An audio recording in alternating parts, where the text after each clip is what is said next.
So we're just coming off of watching two David Lynch movies, Mulholland Drive and Blue Velvet.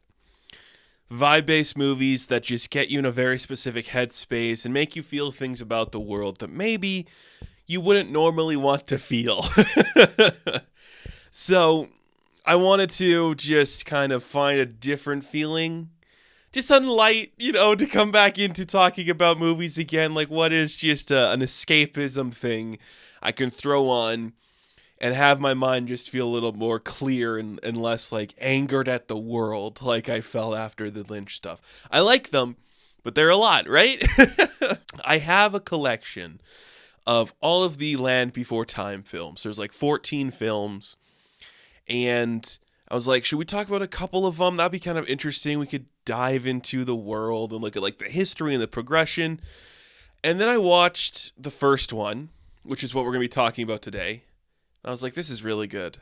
I watched the first one, and then I went to the most recent one. And I'm like, this is just such a change in quality. I can't get behind what I'm seeing here.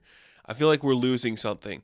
And one of the things we're losing is just like the fear, I feel like this first movie has so much fear involved. There's scary stuff going on. There's peril. It's intense. So we're talking The Land Before Time, the original movie that is barely a film.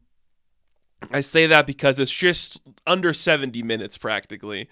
But it's exciting. I like dinosaurs. I am a man-child who grew up to love all the things that children love. Look behind me. I have Ninja Turtles. I have Moon Knight. I have a bunch of pretty ladies. I have Wonder Woman. I also really love gorillas. And I really love lizards. And I really love sharks. And I really love dinosaurs. You don't know how many times I've just said to myself, should we just do an entire series where I just talk about dinosaur movies? I am so freaking tempted all the time to do that. They're just really fun. And, this movie is just so good. I have not seen it in a while. And it's one of those films that, we've talked about other ones in this category where when you go back and see this thing that was, like, influential in your childhood, it really, like, is one of the fundamental texts for you. I talked about that with, like, the Ninja Turtle films.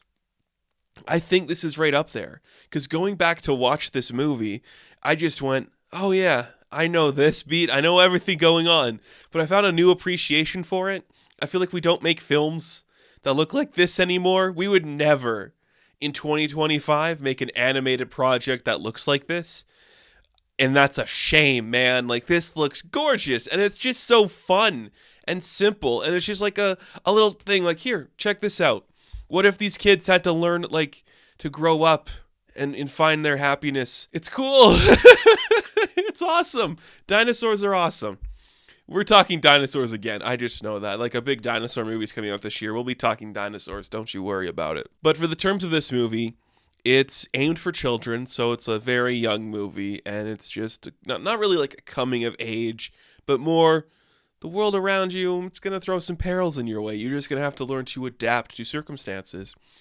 We are introduced to like the life cycle of a dinosaur, kind of at the beginning. We are introduced to eggs hatching. Woohoo! We get to meet our characters. Duckie's the first one we meet, this young girl who's very like vibrant and outgoing, and then we meet Cera, and she's like a triceratops who is angry and wants to fight everything. Then we're introduced to a single mom living with her parents who gives birth to Littlefoot. Littlefoot's our long neck who we're going to follow throughout this entire piece. Him and his mom are headed towards the Great Valley, and the Great Valley is just where there's bountiful stuff. Now this is Don Bluth, who is the primary director. He also worked on things like Ice Age, where it's the same kind of principle of like going to a location that's important. Two really good movies. I really like those movies. We should talk about Ice Age too. That's a good one. And it's just like, yeah, we're just gonna learn the perils of travel. It's like a grapes of wrath kind of thing. Like, we have to get to this place because there's bountiful profit over here. It's about the journey getting there. But along the way, we are introduced to racism within the dinosaur community because Sarah's dad is like, don't hang out with lawn necks. We don't hang out with those kind. Only 3 horns for us. And you're like, okay, sure. And then what happens is one of the most intense sequences in any children's movie that I can imagine. I think it's the most intense sequence in a children's movie we've covered. a sharp tooth, which is a carnivore, which is a Tyrannosaurus Rex, which is depicted as an animal that is going to kill you. It doesn't talk. It's just a monster that's here to kill you. It tries to eat Littlefoot and Cera.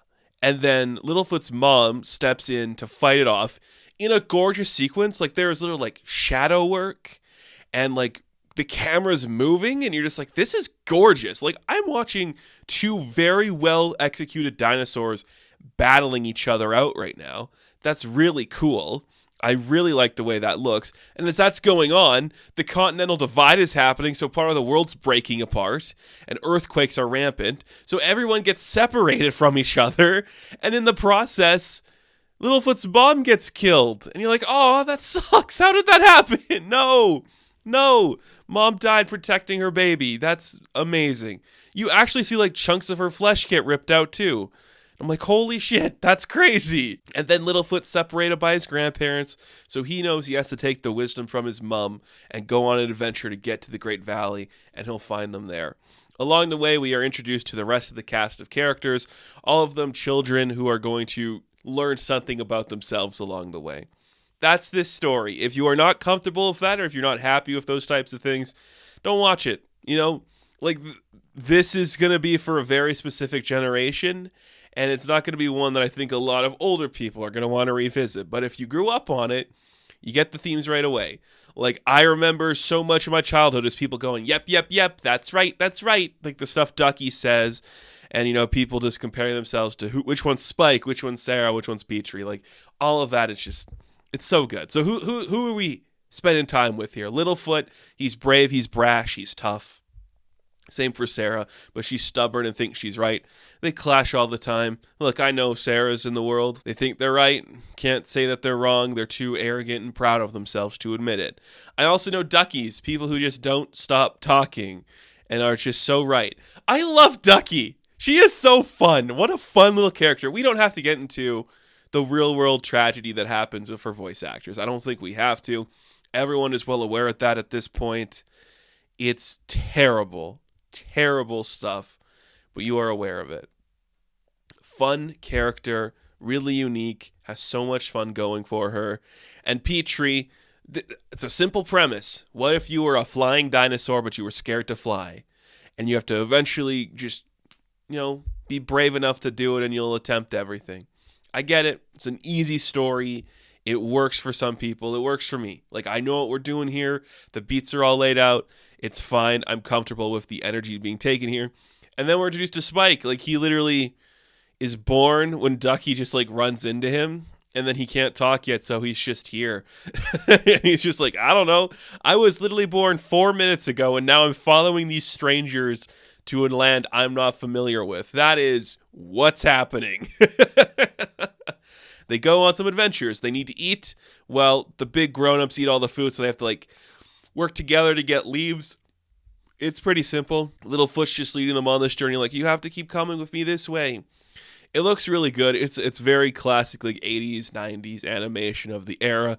We talked about things like Cool World and We're Back, a Dinosaur Story. It's that style of animation. Just so much fun, you know? It looks so good, and the characters are so thought out. The voice acting is just so good. Like, everything about this piece, it's just so interesting to look at. I like the way the older dinosaurs, like the grown-ups, they look like real dinosaurs without, like, the big cartoonish eyes. I like the way each dinosaur has a very distinctive movement, like the long necks, they move slowly. It takes time for their necks to move. And the smaller ones move faster. Like, it is so well thought out for, like, 70 minutes of just children fighting the perils of the world. Like, they fight the T-Rex more than once, and they kick his ass.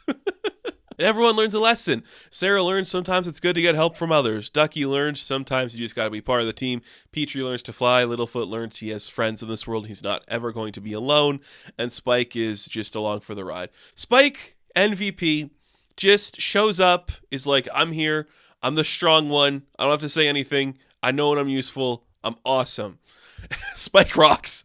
We all need a Spike in our lives. I'm sure you and your friend group can pick apart who would be what. But man, we just all need Spikes in our lives. They're so good. And yeah, they defeat the T-Rex. They, like, trick him into falling off a cliff. And then they find the Great Valley and everyone's reunited with their families. It's that easy sometimes. You know what? That's fine. That's all you need. It's just a happy ending, because we had enough tragedy in a really well executed animated scene where a mom protects her baby and the baby of a racist. And I think that's great in this movie.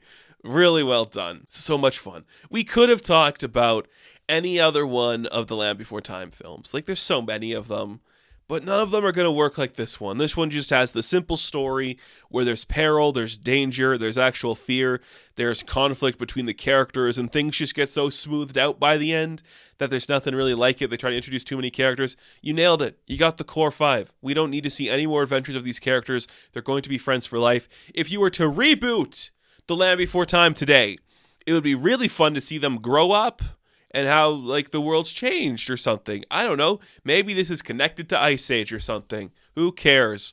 Either way, I really enjoyed this. It's so cute and fun, and sometimes that's all you need. Just something nice. Dinosaurs are awesome. This is arguably one of the best dinosaur films ever made, because dinosaurs are scary in it, dinosaurs are dinosaurs in it, and everyone learns a lesson about family, found family, and love and arrogance and how to fly. And you watch this, if anybody, they'll tell you the tragedy of the voice actress that was Duckie. We love you. It's a shame everything that's happened. But man, is this just really cute. I was genuinely emotional watching it. And that's great. That's a really nice feeling for this type of animated project. I like it. Do I have to say anything else? It's good. More comprehensive videos on the franchise have been made, so check those out. Just know it's a really good time. I think kids would love it today. So thank you all for watching this video. Be sure to like and subscribe to the channel. As always, you can check me out on Instagram, TikTok, and Twitter. And of course, I will catch you in the next one. Have fun. Stay safe. Good luck.